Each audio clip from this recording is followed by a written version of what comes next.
Looking ahead to Tennessee and Ohio State from Columbus. Ryan Day, last time out on that field, was watching his players trying to rip away the Michigan flag being posted at midfield on the Buckeyes logo.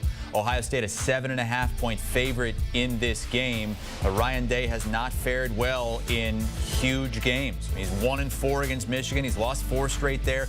Only 1-3 in his college football playoff head coaching career. And Josh Pate on the pod talks about what happens if Ryan Day loses this game.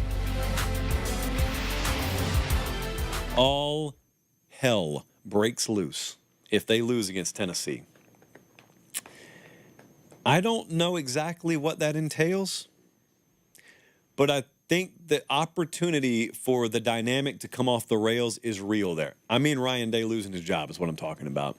This is not a stance that I have. It is not a stance I'd support, but that is not my program. So it's really not my business whether they were to make a move on him or not. Yeah, it'd be hard to swallow. 4 straight loss to Michigan as a huge favorite, and then a one-and-done in the college football playoff. We've got Chip Patterson and Richard Johnson with us. Chip, piggyback off that. What happens if Ohio State loses this game? There's not a faith that Ryan Day can help Ohio State compete at the level that it wants to compete. The level that Ohio State wants to compete is beating Michigan and winning championships. By failing to beat Michigan, the Buckeyes have been prevented from competing for the Big Ten championship, something that they do value very highly in each of the last 4 seasons. And even when they've still been able to make it to the college football playoff and compete for national championships, they have, albeit with some very difficult circumstances, Marvin Harrison Jr., a missed field goal, fallen short of those expectations as well. I believe an Ohio State fan who tells me that in their eyes and in their heart, it is national championship or bust. Like, forget just one and done. It is go and win the whole thing, or else there is going to be a serious lack of faith in Ryan Day. He took over a program that was winning at an extremely high level. He took over a program that held a long win streak against the Michigan Wolverines. And so if you have a situation where in that very same stadium where you lost to the Wolverines as a heavy favorite, if they lose to Tennessee as a favorite of more than a touchdown, there will be a lack of faith that Ryan Day is going to be able to get the Buckeyes to where they want to be. Now, what happens with that lack of faith? Because Josh and I do share this. It ain't my program, and I'm not expecting them to be sensible, but I'll call out a scenario that we just saw in Lexington, Kentucky, where a Hall of Fame men's basketball coach just found it untenable to continue based on the vitriol that he faced on a day-to-day basis. I don't know whether it's the NFL, I don't know whether it's another college job or how it happens, but if Ryan Day loses on Saturday night to Tennessee, I do not think he is the coach for the future. I do not think Ohio State should fire Ryan Day, even if they lose on Saturday night. And I know that that's a hard stance. I know that a lot of people are going to disagree with that because a lot of people at Ohio State are going to be out for blood if they lose that game.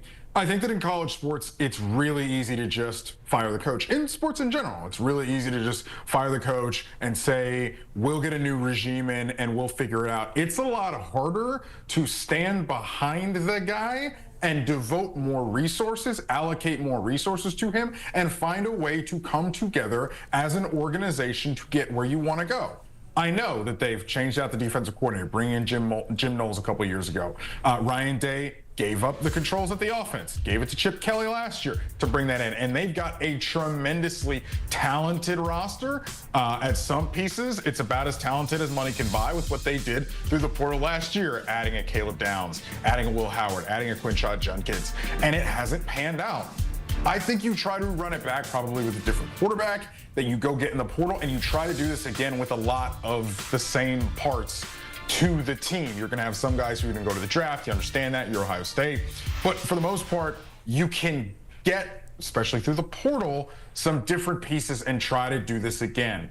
To me, Ryan Day has been so close to the ceiling that for me, even though it is Ohio State, I'm not so sure it's so easy just to chop and change a coach out and figure it out. USC and LSU would like you to know that it's not so easy just to throw a bunch of money at a new coach and go add water instant championship.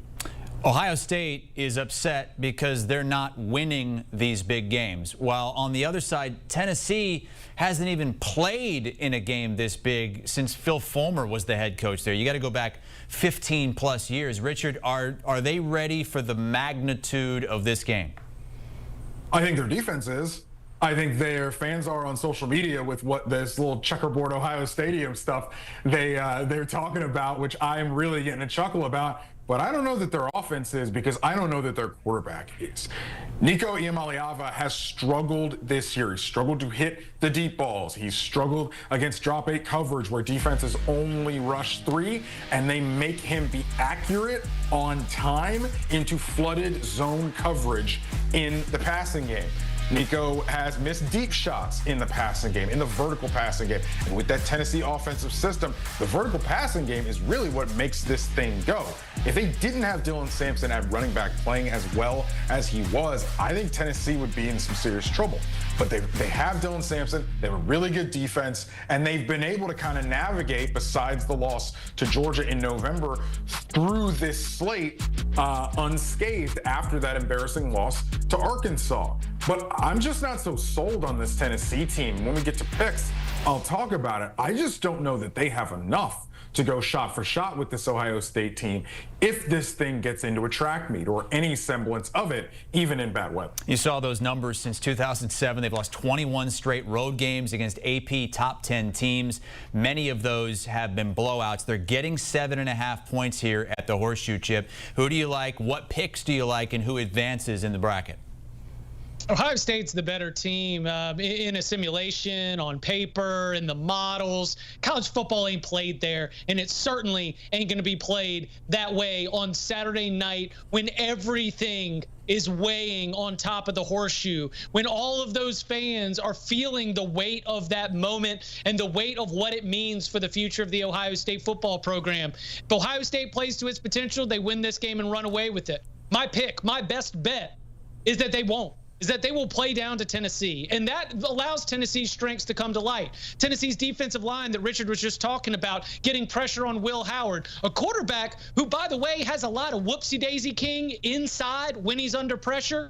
It allows them to shut down the run game in the same way that the run game was shut down by Michigan's defensive line. It's for those Ohio State offensive line issues to come back up and all of a sudden be a real difference maker.